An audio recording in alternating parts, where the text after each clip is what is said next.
Well, we've done it before, but it's because you steal somebody's shoes, and for a guy, it's more of it's just to be mean. It's fun to tie the shoelaces, and you toss them up there, see if you get them wrapped around the telephone line. So it's just to be a bully. These are the activities you got to do before you can drive and hang out with the girls and stuff like that. So you're bored, so you steal shoes and throw them on the power line. Well, I think kids throw shoes over power lines because kids are weird, and I'm a kid, and even I don't understand them sometimes.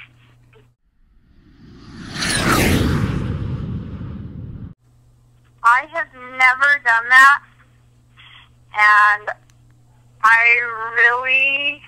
the only thing that I could think of for why is just to do it.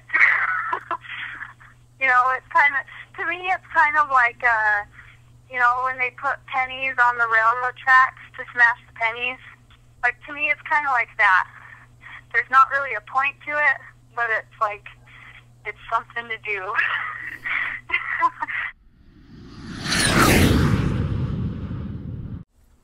I think it's like you pick on somebody. Oh, you got old shoes, and you just want to be a cool guy. You know, it's just one of those useless symbols of America.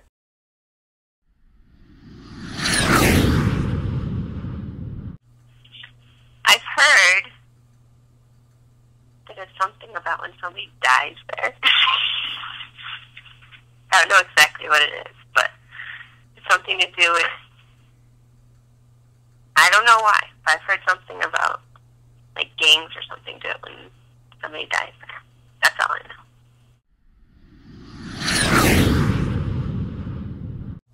I have never done it. I always kind of thought it was like an older brother would do it to a younger brother, like tie his shoes up and throw them up there. Maybe that's out of my personal experiences.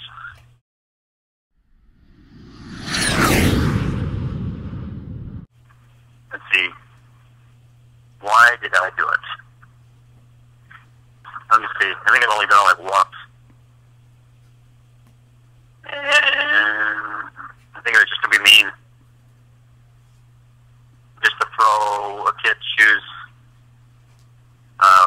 Or he couldn't get them. Yeah, I tied his shoelaces together, and actually it was like probably when they weren't looking, like when their shoes are away from them, you throw them when they're not looking.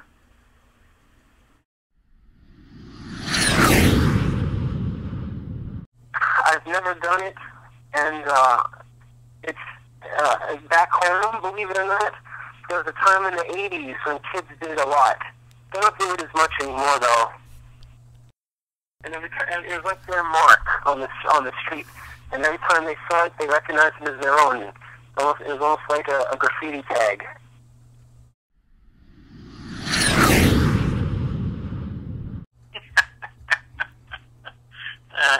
I don't know why they do, other than just to see if they can do it. And no, I've never done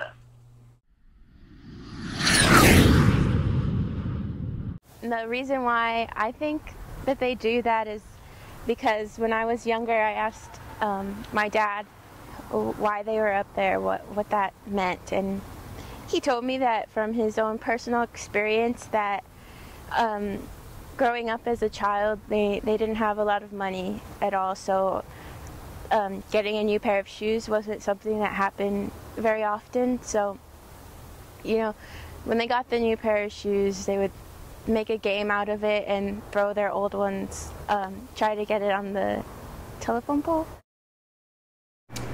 Another reason why there's shoes on wires is just people being mean.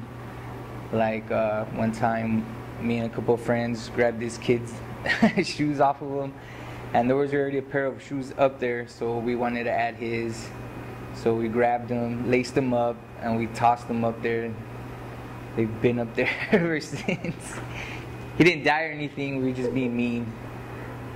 And that's another reason why there'd probably be shoes on wires. Okay. Well, like I was saying, there was a guy, his name was Jimmy, He was in his 70s. He was a really wealthy guy, but he was so cheap he didn't want to buy anything. Like he didn't even want to buy a belt. So he used to wear a piece of yarn around his waist to hold his pants up. So anyway, one day a friend of mine was walking with him. I had an older friend that knew him, and they're walking down the street, and they come across a pair of sneakers that fell off the telephone line in the line in the street. The shoelaces all frayed and torn apart. So as soon as he sees it, he says, "Oh, look, someone left a pair of shoes, and they're nicer than the ones that he had on." So he took the shoes off that he had on, and he put on and fell off the telephone line and were laying in the street.